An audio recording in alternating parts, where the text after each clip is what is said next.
नहीं, दोनों ऑन कर दी। Bismillahirrahmanirrahim. Today we are going to understand how we can write essay. In paper B, the question number 1 will be about essay writing. They will give you 5 topics and you have to write an essay about a single topic. एक topic को select करके उस पर आपने ऐसे लिखना है। Clear? ऐसे टोटल 25 मार्क्स का है, लेकिन डिवीजन है। पहले आपने ऐसे की आउटलाइन लिखनी है। आउटलाइन के 5 मार्क्स हैं। उसके बाद नीचे आपने ऐसे लिखना है। ऐसे के 20 मार्क्स हैं। क्लियर? 5 मार्क्स की आउटलाइन, 20 मार्क्स की बॉडी। इसलिए हमें सबसे पहले आउटलाइन क्रिएट करनी होती है। What is an outline? Outline क्या है, इसका क्या मतलब है?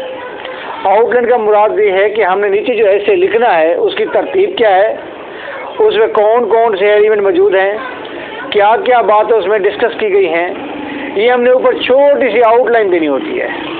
छोटी छोटी लाइन्स की सूरत में, फ्रेजेस की सूरत में हमने एक खाका देना होता है। तो यू अंडरस्टैंड? एक खाका बनाकर देना होता है और वो आउटलाइन होती है। जैसे कि वाइट बोर्ड पर मैंने एक आउटलाइन क्रिएट की है, मैंने एक जनरल आउटलाइन क्रिएट की है। मैंने सबसे टॉप पर लिखा है ऐसे, हेडिंग के तौर पर। ब्रैकेट में मैंने कहा है कि मिसाल के तौर पर वो ऐसे हम लोड शेडिंग पर लिख रहे हैं ऐसे, और मैंने ब्रैकेट में आके लिख दिया लोड शेडिंग। नीचे मैंने नंबर 1 लिखा, आगे कॉलन डाला। कॉलन कहते हैं 2 नुक्तों को। उसके बाद हाइफन डाला, हाइफन कहते हैं डैश को। एक लिखा, कॉलन डाला, डैश लिखा। उसके बाद मैंने लिखा है आगे तकरीबन 1 से 1.5 इंच जगह छोड़कर एक के सामने मैंने लिखा है इंट्रोडक्शन। ये हम आउटलाइन क्रिएट करने जा रहे हैं। सबसे पहली आउटलाइन मैंने बनाई इंट्रोडक्शन।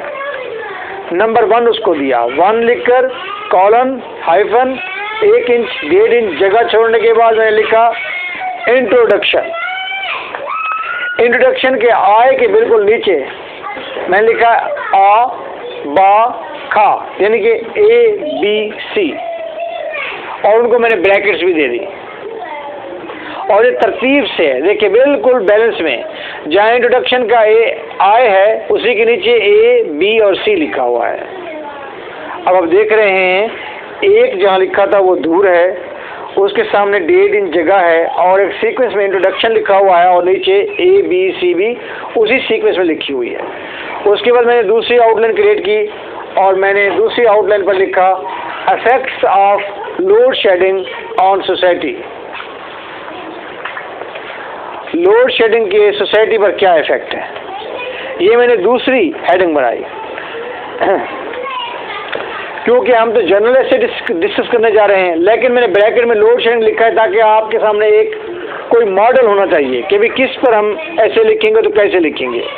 दूसरी आउटलाइन मैंने बनाई है, 2 लिखा, कॉलन हाइफन 1.5 इंच जगह छोड़ी और मैंने आगे लिखा effects of load shedding on society. Effect के ई से बिल्कुल नीचे मैंने आ बा खा, यानी कि ABC ब्रैकेट में लिख दिया। तीसरी मैंने मेन आउटलाइन बनाई और मैंने लिखा काजेज ऑफ लोड शेडिंग।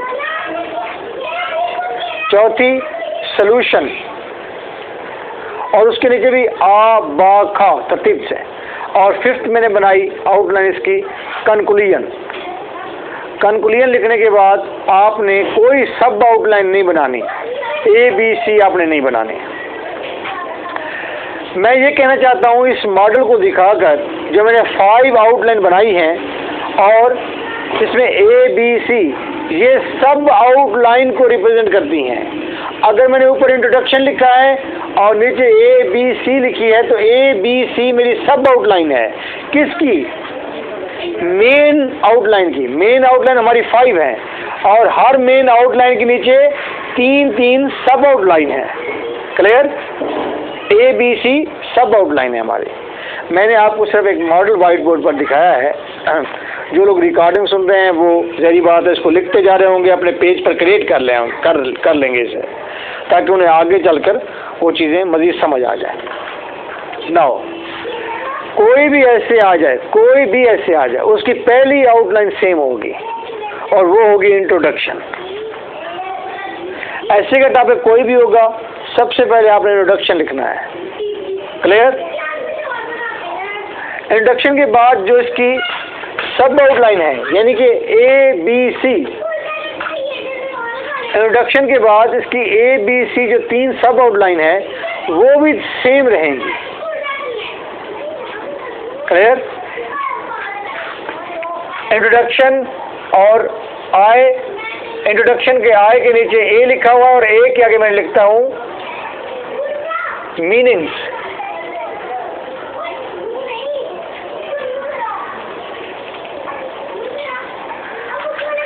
जब भी किसी ऐसे को आप लिखने लगे, इंट्रोडक्शन की हेडिंग दें, ये आपकी मेन आउटलाइन है और मेन आउटलाइन के नीचे आपने ए के सामने लिखना है मीनिंग, और बी के सामने क्या लिखते हैं? World wide value, right? तीसरी सब आउटलाइन गुड और बैड। अब कोई भी ऐसे आप लिखने जा रहे हैं, सबसे पहले आपने लिखा नंबर 1 इंट्रोडक्शन, और ये आपकी मेन आउटलाइन है। इस मेन आउटलाइन के नीचे आप क्या लिखेंगे? सब आउटलाइंस, 3 सब आउटलाइंस, 4 भी हो सकती हैं लेकिन 3 लिखनी है आपने। पहली आउटलाइन सब आउटलाइन है मीनिंग्स, दूसरी सब आउटलाइन है वर्ल्ड वाइड वैल्यू, यानी कि दुनिया में इसकी वैल्यू क्या है, और तीसरी गुड और बैड। क्लियर? इसी तरह नीचे दूसरी, तीसरी, चौथी, 5वीं मैंने लोड शेडिंग के मुताबिक इसकी 4 मजीद आउटलाइन बनाई हैं, लोड शेडिंग के मुताबिक। लेकिन लाजमी नहीं कि हर ऐसे की आउटलाइंस बाकी भी सेम हो। पहली आउटलाइन सेम हो सकती है, बाकी सेम नहीं हो सकती। जैसा कि मैंने लोड शेडिंग के लिए जो आउटलाइन, मेन आउटलाइन लिखी हैं, इस वक्त तक वाइट बोर्ड पर मैंने लिखा है इंट्रोडक्शन, ए पर लिखा मीनिंग्स, बी पर वर्ल्ड वाइड वैल्यू, सी पर गुड और बैड, और फिर मैंने दूसरी मेन आउटलाइन लिखी effects of load shedding on society, effects of load shedding on society, और नीचे ABC मैंने खाली छोड़ दिया है कि यहाँ क्या लिखना है, और ABC पर आपने वही कुछ लिखना है जो इफेक्ट्स ऑन सोसाइटी के मुताबिक हो, जो मेन आउटलाइन की सब आउटलाइन होती है। सब आउटलाइन में जितने पॉइंट आप लिखते हैं ए पर, बी पर, सी पर, वो आपके मेन आउटलाइन के मुताबिक होते हैं। सपोज लोड शेडिंग की सोसाइटी पर क्या क्या इफेक्ट हो सकते हैं, देखो, a big trouble for students, एक effects of load shedding on society वाली हेडिंग दूसरी हेडिंग है, उसकी सब आउटलाइन हमने ये बनाई कि पहला इफेक्ट ये होता है कि माशरे के अंदर स्टूडेंट डिस्टर्ब हो जाते हैं, उनके लिए बिग ट्रबल है लोड शेडिंग। दूसरा effect, yes, destruction of industry,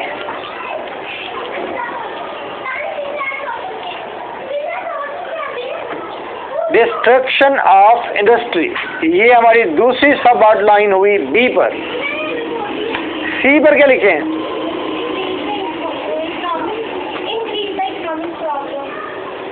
इससे भी अच्छा कोई सोच लें, बताओ सारे मिलकर, और सोसाइटी पर क्या इफेक्ट है? अनएम्प्लॉयमेंट,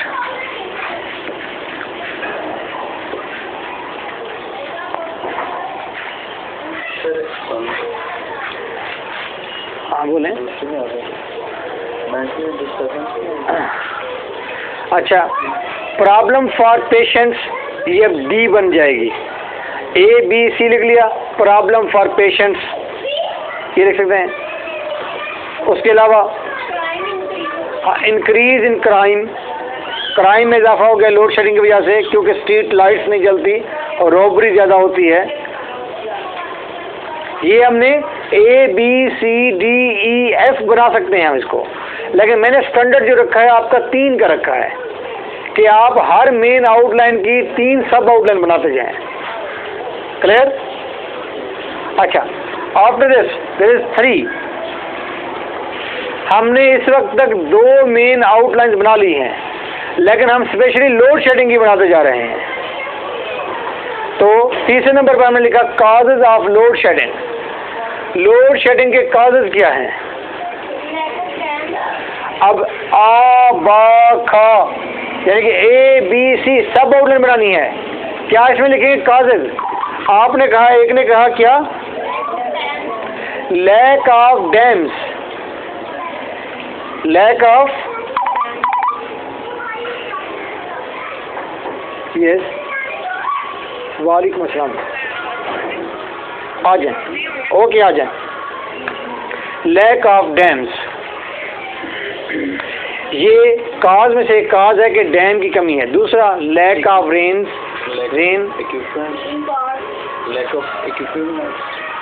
लैक ऑफ इक्विपमेंट्स, हमारे पास औजारों की कमी है।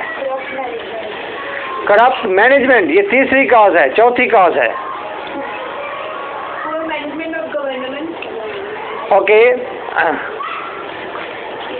Poor management of government. Equipment आ गया, टेक्नोलॉजी आ गया, पुअर मैनेजमेंट आ गई, रेन आ गया, उसके बाद डैम्स आ गया। जब गवर्नमेंट की बात करते हैं तो अथॉरिटीज़ आ गई हैं सारी उसके। जब इक्विपमेंट की बात करते हैं तो टेक्नोलॉजी अभी आ गई उसके अंदर। ठीक है, less resources of producing electricity, हमारे रिसोर्सेज कम हैं उसके लिए। लोग समंदर से ही पैदा करते हैं, गंदे नालों से भी वो लाइट इलेक्ट्रिसिटी पैदा करते हैं, वो हवा से भी पैदा करते हैं। हमारे पास रिसोर्सेज की कमी भी है। ये मीन के रिसोर्सेज से मुराद ये है कि बनाने के मेथड्स की कमी है। रिसोर्सेज तो मौजूद हैं, यानी कि हमारे पास हवा मौजूद है, पानी मौजूद है, लेकिन हमारे पास कोयला भी मौजूद है, लेकिन हमारे पास मेथड की कमी है। Lack of methods. लो जी, हमारा पॉइंट तीसरा काजेज ऑफ लोड शेडिंग, मैं इसको समराइज कर दूं। ए पर लिखेंगे लैक ऑफ डैम्स, बी पर लिखेंगे लैक ऑफ रेन, 3 पर लिखेंगे, सी पर लिखेंगे आप लैक ऑफ मेथड्स, और डी पर आप लिख सकते हैं lack of equipments and technology, और ई पर आप लिख सकते हैं लैक ऑफ मैनेजमेंट या पुअर मैनेजमेंट। ये आपके 4-5 पॉइंट बन गए हैं, लेकिन आपने 3 से सपोर्ट करना है। आप 4 से भी सपोर्ट कर सकते हैं, 5 से भी कर सकते हैं अपनी हेडलाइन को। उसके बाद 4 नंबर पर फिर मेन आउटलाइन है। 4 नंबर पर व्हाइट बोर्ड पर लिखा हुआ है, मेन आउटलाइन मैंने लिखी है सोल्यूशन। आपने काजेज जब बता दिए तो सोल्यूशन भी बताएं कि इसका हल क्या है। ठीक है, तो कंस्ट्रक्शन ऑफ डैम्स, ठीक है, और दूसरा adaptation of new technologies. Government should pay heed to this problem, तवज्जो दे इसकी तरफ। और avoid misuse of electricity specially. तो ये क्या है, सॉल्यूशंस हैं इसके। क्लियर? और उसके बाद कंक्लूजन। कंक्लूजन की कोई सब आउटलाइन नहीं है, कंक्लूजन की सब आउटलाइन नहीं है। कंक्लूजन में आपने क्या लिखना होता है? ये लिखना होता है if these steps will be taken I hope a sudden change will appear in society। ठीक है, तो ये कंक्लूजन हो गया। अगर ये स्टेप ऊपर वाले उठाए गए तो मेरा ख्याल है सोसाइटी में अचानक एक तब्दीली आएगी। क्लियर? अच्छा, ये ऐसे हमने लिखा लोड शेडिंग पर स्पेशली। आपने इस ऐसे को स्टार्ट किया था इंट्रोडक्शन से। क्लियर? इंट्रोडक्शन से ये इंट्रोडक्शन बदल भी सकता है, ये ज़्यादा खूबसूरत भी हो सकता है। 95% जो बच्चे होंगे जो पेपर दे रहे होंगे वो यही लिखेंगे, introduction, meanings, world wide value, good और बैड। लेकिन आप अगर थोड़ा सा इसको मज़ीद बेहतर करना चाहें तो हम इसे बेहतर कर सकते हैं। करें बेहतर? लो, इंट्रोडक्शन पहले पहले आपने हेडिंग दी थी, इंट्रोडक्शन की जगह पर कोई और लफ्ज़ भी इस्तेमाल हो सकता है जी। एक और हमारे पास नेमल बदल लफ्ज़ है और ज़्यादा खूबसूरत है, वो है what is load shedding. What is load shedding और आगे सवाल निशान। याद रहे किसी भी हेडिंग और किसी भी सब हेडिंग के आखिर में आपने फुल स्टॉप नहीं लगाना। सिर्फ वैध ये एक लाइन लिख रहा हूँ व्हाट इज लोड शेडिंग, इसके आगे आपने इंट्रोगेटरी मार्क लगाना है।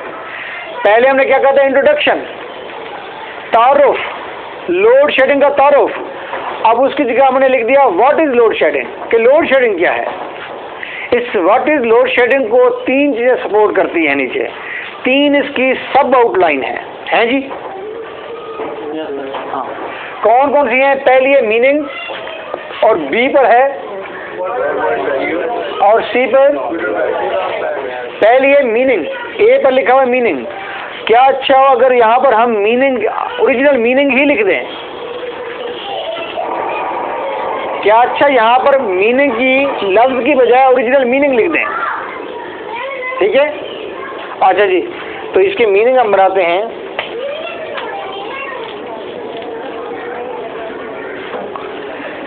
Lack of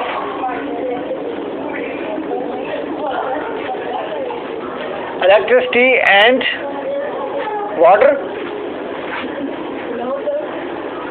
electricity, water and gas. Load shedding तीनों चीज़ों की होती है ना ज़्यादातर। जब लोड शेडिंग कहते हैं इसका मतलब यही होता है ना कि पानी नहीं आ रहा। लोड शेडिंग में बिजली का कोई नाम नहीं है।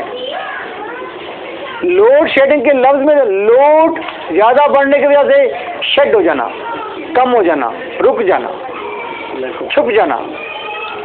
तो लोड शेडिंग का मतलब ये नहीं कि बिजली, लोड शेडिंग का मतलब है कि वो चीज़ें, अब तो इसके अंदर पेट्रोल भी आ सकता है या CNG गैस भी आ सकती है, वो आपको दे सकता है कि लोड शेडिंग ऑफ CNG। ठीक है, तो CNG पर अगर आ गया तो आपको सारा वो लिखना पड़ेगा कि किस तरह गाड़ियाँ अब रुक गई हैं, क्या क्या प्रॉब्लम हुआ है, किस तरह है। Let's see.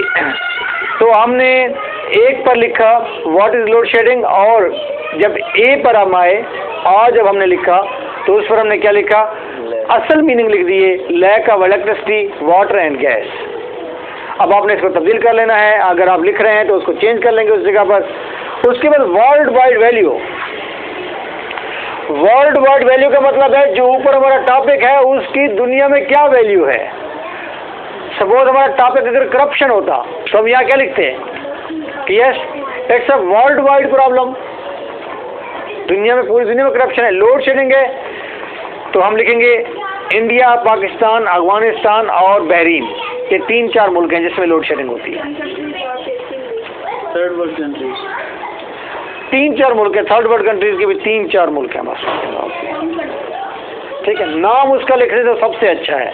अब यहाँ पर ये तो लिखा हुआ है वर्ल्ड वाइड वैल्यू। अगर वर्ल्ड वाइड वैल्यू का लफ्ज़ हटा देते हैं तो यहाँ पर दुनिया में जहाँ जहाँ लोड शेडिंग होती है उसके नाम लिख देते हैं। क्या लिखूं? इंडिया, पाकिस्तान, पहले दुश्मन का नाम, उसके बाद बांग्लादेश। बांग्लादेश में नहीं होती यार। तो मैं क्या अच्छा चलो जी। अच्छा, अफगानिस्तान को तो रोक देना।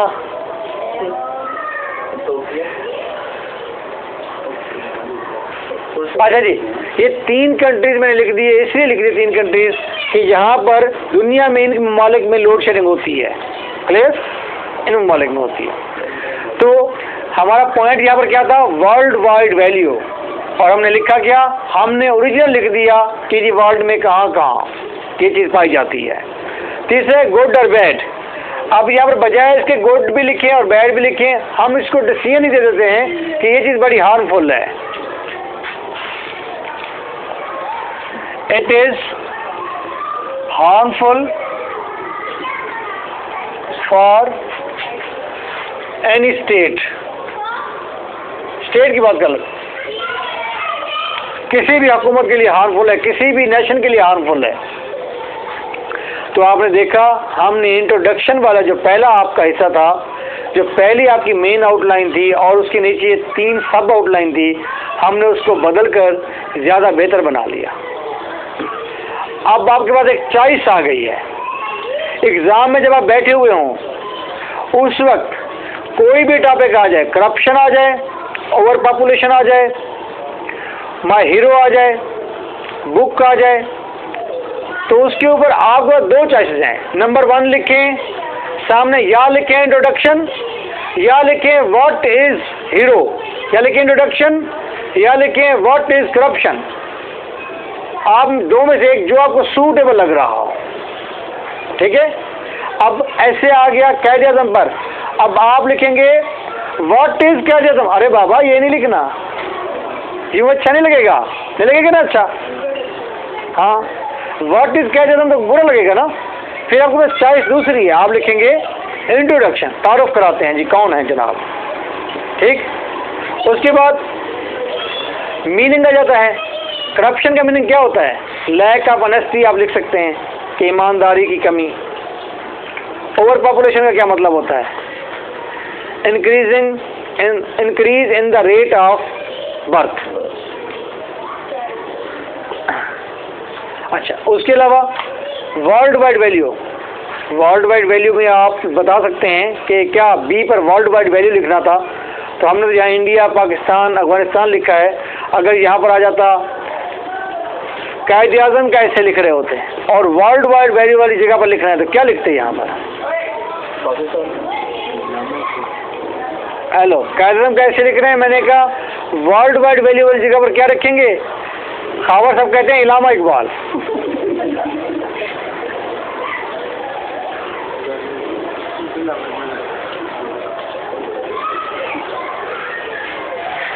तो वर्ल्ड वाइड वैल्यू वाली जगह पर आप लिखेंगे, अगर कायदे आज़म का ऐसे आ जाएगा तो लिखेंगे he is a famous personality all over the world. ये हो सकता है, he is a famous personality इन सब कॉन्टिनेंट, अगर आप हकीकत कहना चाहते हैं तो, ठीक है। हाँ, इंडो पाक कह सकते हैं। चलो जी, तो ये वर्ल्ड वाइड वैल्यू हो जाएगी। समझिए आप कहते सी पर क्या, it is harmful for any state. कैज़म के बारे में आ जाएगा तो क्या लिखेंगे? गुड और बैड, तो ये लिख देना, it is harmful for any state. कैज़म हर स्टेट के लिए, जिस स्टेट में भी जाएगा वो उसके लिए हार्मफुल होगा, ये नहीं कहेंगे आप। अगर गुड और बैड की जगह पर आपने लिखना है सी पॉइंट पर कायदे आज़म के बारे में लिखना है, तो आप उनके बारे में लिखेंगे he was a favourable character for सब कॉन्टिनेंट, आप कह देंगे, ठीक है। अगर आप लिख रहे हैं ओवर पॉपुलेशन पर तो आप कहेंगे it is a harmful thing या it is a bad thing for the economy या for the progress of any nation, any state, फिर आप यूँ बना देंगे। यानी कि जो टॉपिक हो उसके मुताबिक आप तब्दील कर देंगे उसको। अच्छा, मैं अब सपोज यहाँ पर एक ऐसे बनाता हूँ और चलिए जी एक नई किस्म का ऐसे शुरू करते हैं। बिल्कुल समझे, कुछ नहीं लिखा हुआ, मैंने सारा व्हाइट बोर्ड पर रेज कर दिया, सिर्फ और सिर्फ नंबरिंग ठहरी हुई है 1 2 3 4 5 और साथ ABCD, ABC आउटलाइन की जगह और सब आउटलाइन की जगह हमारे पास है। लो जी, सबसे पहले ऐसे का नाम रखते हैं, बताएं जी क्या ऐसे होना चाहिए?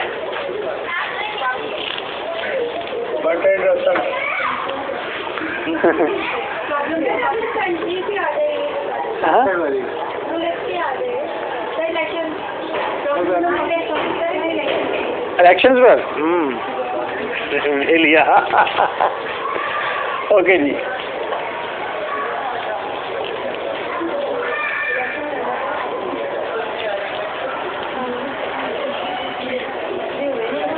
लो जी, इलेक्शंस इन पाकिस्तान। बस जितना ये फैक्ट नजर आ रहा है वाइट बोर्ड पर, आपके मुल्क में इसी तरह के इलेक्शन होते हैं, कमज़ोर से। तो नंबर 1 पॉइंट पर जी क्या लिखें, व्हाट इज इलेक्शन या इंट्रोडक्शन? अब आप लिखेंगे व्हाट इज इलेक्शन। सुन तो रहे ना बेटा?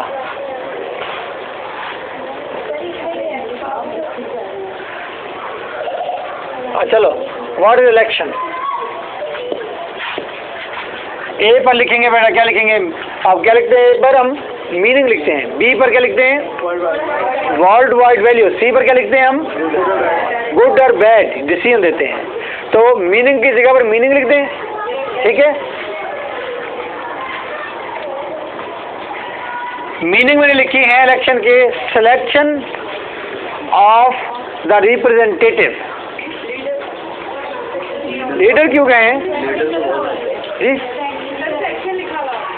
अच्छा, सिलेक्शन ऑफ रिप्रेजेंटेटिव। लीडर आपका आका बन जाएगा। वो आपका आका नहीं है, वो आपका गुलाम है, आपका रिप्रेजेंटेटिव है। वो खादे में आला है, वो हाके में आला नहीं है।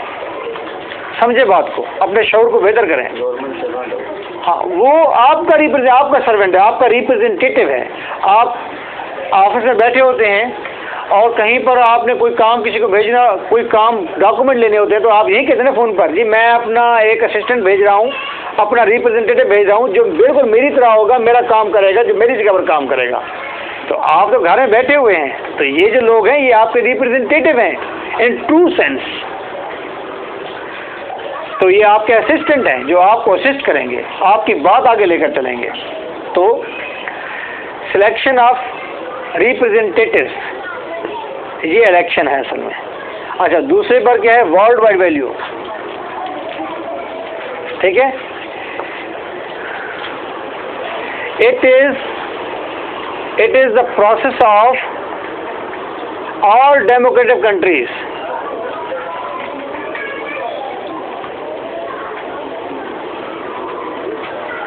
It is the process of all democratic countries. ये तमाम डेमोक्रेटिक कंट्रीज का प्रोसेस है, ठीक है? अगर ये मुश्किल लग रहा है तो सिर्फ लिख दें डेमोक्रेटिक कंट्रीज, डेमोक्रेटिक कंट्रीज, इतना लिख दें बस काफ़ी है। ये वर्ल्ड वाइड बात होगी। आप सी पर क्या लिखते हैं हम? गुड और बैड। तो it is a favourable process, it's a very good mechanism, ठीक है? It's a very good way of selection. कोई भी एक जुमला लिख सकते हैं, सेंटेंस लिख सकते हैं।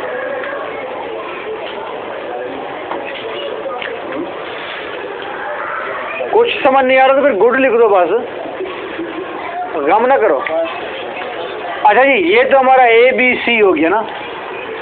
आप 2 पर हमारा टॉपिक क्या है? इलेक्शंस इन पाकिस्तान, ठीक है?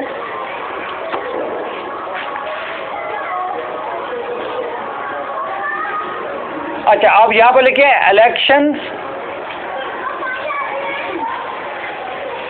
एंड पाकिस्तान लिखें। पहली बात, इलेक्शन और पाकिस्तान। इलेक्शन का तरीका तो ठीक है, चीज़ें तो ठीक हैं, लेकिन पाकिस्तान के साथ इसका ताल्लुक क्या है? ठीक है? ए पर लिखें आप ब्राइबरी, लोगों को रिश्वत दी जाती है।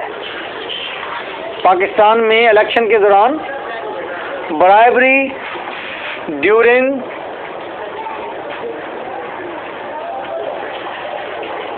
इलेक्शन,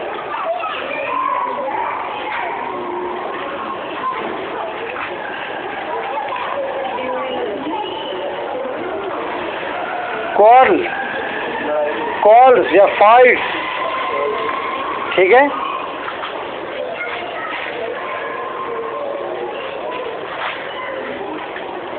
क्वार्रल्स का मतलब झगड़े होता है, लड़ाइयाँ होती हैं इलेक्शन के दौरान। जी वायोलेशन,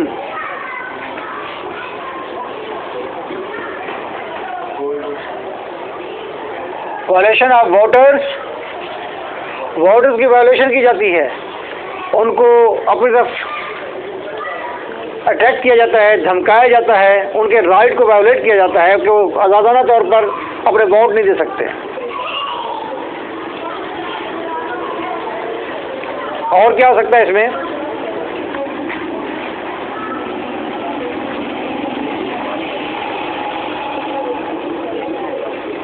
अनार्की,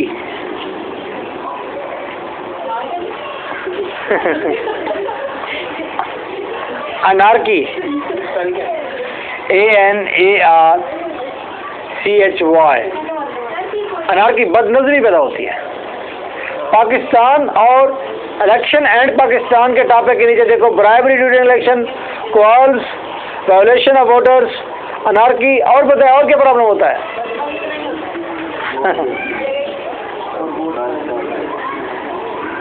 अच्छा जी,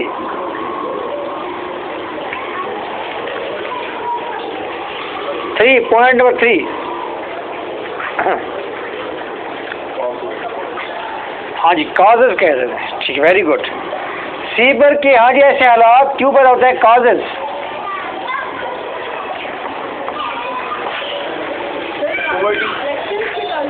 इलेक्शन के अंदर ये तमाम ऊपर वाले प्रॉब्लम्स के काजेस। हमने कहा, हमने तंजिया तौर पर सेंटेंस लिखा है इलेक्शंस एंड पाकिस्तान, कि पाकिस्तान और election,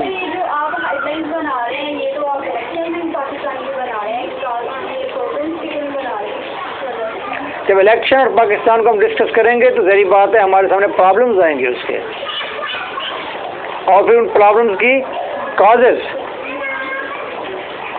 causes of all these problems, या causes of all above problems, causes of all above problems कर लें 3 पर, causes of all above problems.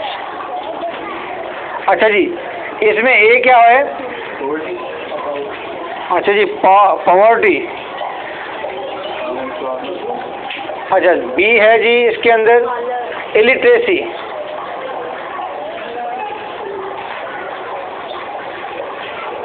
Illiteracy, जहालत। सी फ्यूडल्स, यहाँ पर फ्यूडल्स हैं, जागीरदार लोग हैं। Unawareness, unawareness about democracy,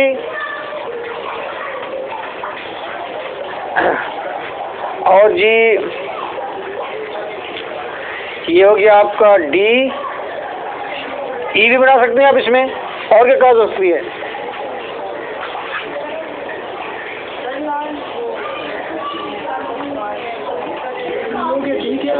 lawlessness.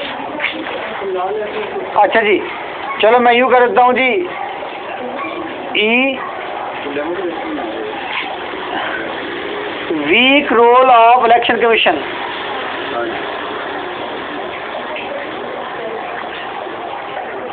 Week role of election commission. 4 number पर आ जाए, 4 मेन आउटलाइन बनाते हैं, 4 मेन आउटलाइन बनाते हैं हम। How can we improve elections in Pakistan? बात वही सोल्यूशन वाली है, लेकिन बात अब थोड़ी सी तब्दील कर दी हमने। हमने कहा how can we improve elections in Pakistan, Pakistan में इलेक्शंस को हम कैसे इम्प्रूव कर सकते हैं? तो आप कहें स्ट्रॉन्ग इलेक्शन कमीशन, ठीक है, अवेयरनेस टू पीपल, उसके बाद इंक्रीज द लिटरेसी रेट। हाँ, तो ये role of media, positive role of media या न्यूट्रल रोल ऑफ मीडिया, ये 5th बन गई। 5th आपकी क्या बनी है जी? How can we improve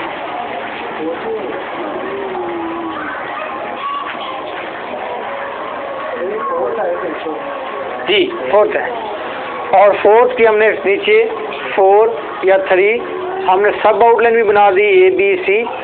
after this there is fifth number, and what is fifth? Conclusion. अगर ऊपर वाले मेजर्स सारे लागू किए जाएंगे, उठाए जाएंगे ऊपर वाले इक़दामात, तो एक सडन तब्दीली आ जाएगी और इलेक्शन की सूरत हाल बेहतर हो जाएगी। क्लियर? ओके। 4 सब आउटलाइन, मेन आउटलाइन है 4 नंबर पर, how can we improve elections in Pakistan. उसके जो उसकी सब आउटलाइंस हैं, स्ट्रॉन्ग इलेक्शन कमीशन,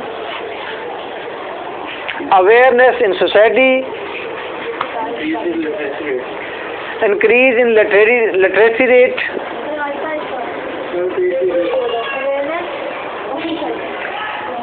प्लीज़ आप मेहरबानी करके नकलें मत उतारें, बस मैंने बता दिया तो आप अवेयर करें, समझ जाएं बस क्या कह रहा हूँ।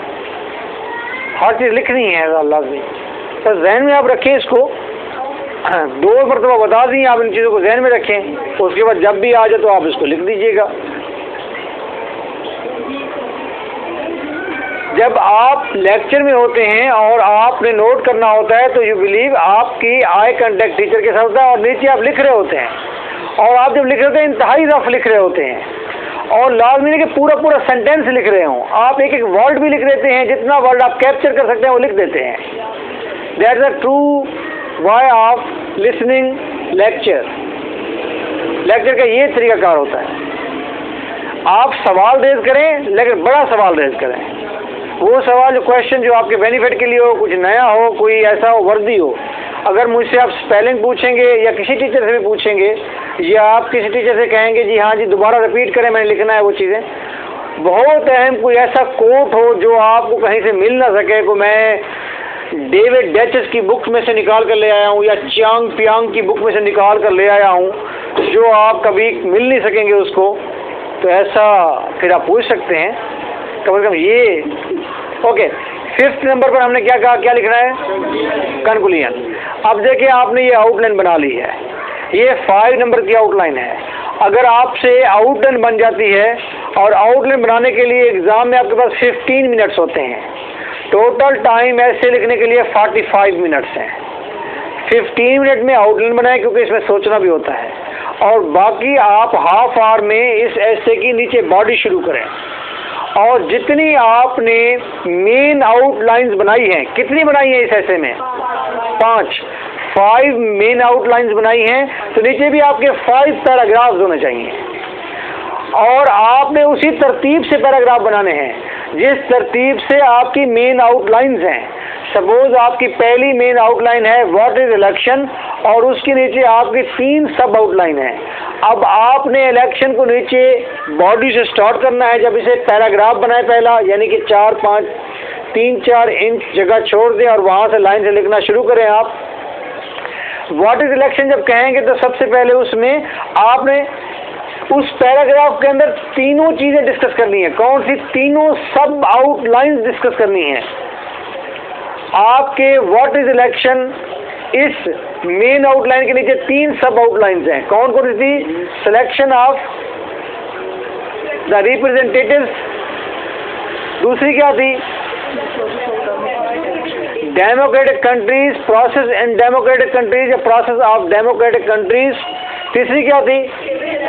Favourable for any state, any democratic state. Suppose ये 3 चीज़ें आपकी हैं, तो आप ऐसे को स्टार्ट करेंगे और लिखेंगे election is a vital way या vital method to select the representatives in any nations. ठीक है, in any nation.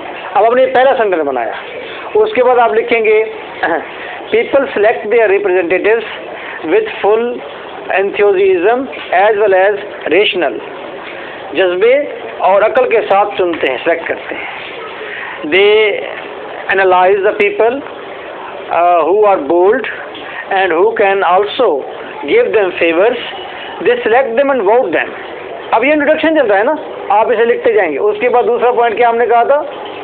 Yes, near about in all democratic countries this process take place या used to take place, होता रहता है।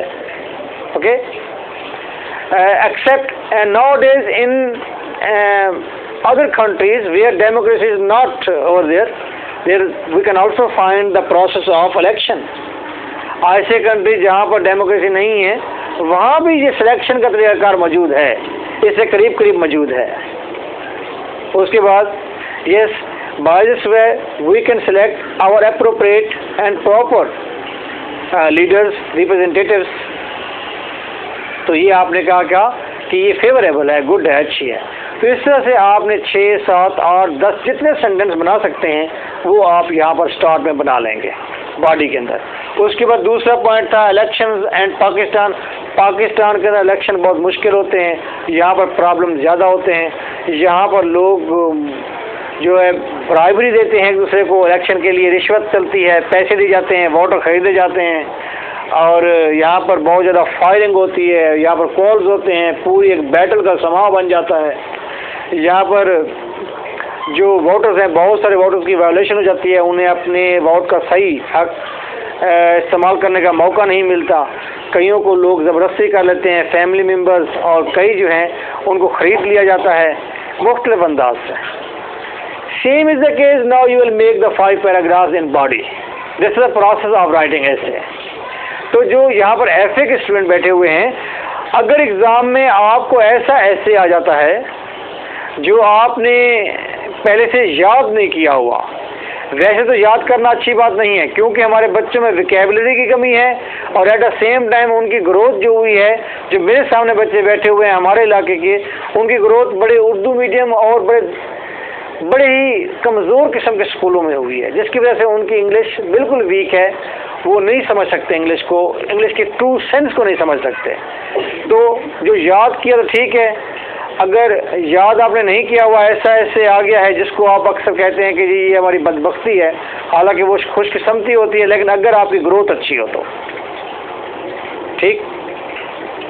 तो आपने फिर ऐसे ऐसे को माइंड में रखना है और आपने वहाँ पर मेन आउटलाइन बनानी है। सब आउटलाइन के चक्कर में ऐसे वाले नहीं पढ़ेंगे। आपने 5 मेन आउटलाइन बनाई, नीचे ऐसे लिखना शुरू कर देना है। क्लियर? ऐसे की लेंथ जो है वो आपकी 400 to 450 होनी चाहिए। ये BA वालों की 400 to 450 होनी चाहिए, आउटलाइन भी मिलाकर, आउटलाइन के भी मिलाकर। और जो ऐसे के स्टूडेंट हैं आपकी 250 से 300 इनफ है, 250 है काफ़ी है, इनफ है। Any question about this? जी हाँ, आप मार्जिन तकरीबन 400 का रखें, 400 to 450। हैंडसम लिखेंगे तो आपको मार्क्स अच्छे मिलेंगे।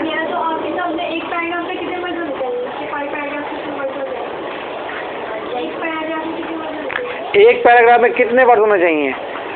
मैं कहूँगा एक पैराग्राफ के अंदर आपके 10 वर्ड होने चाहिए। जैसा सवाल वैसा जवाब। ये सवाल पैराग्राफ के अंदर कितने लफ्ज होने चाहिए? एक पैराग्राफ बेटा, एक आप देखें, आप लोग बुक्स पढ़ते हैं, बुक में अक्सर देखते हैं कि एक पैराग्राफ के अंदर कभी 100 होते हैं, कभी 50 होते हैं।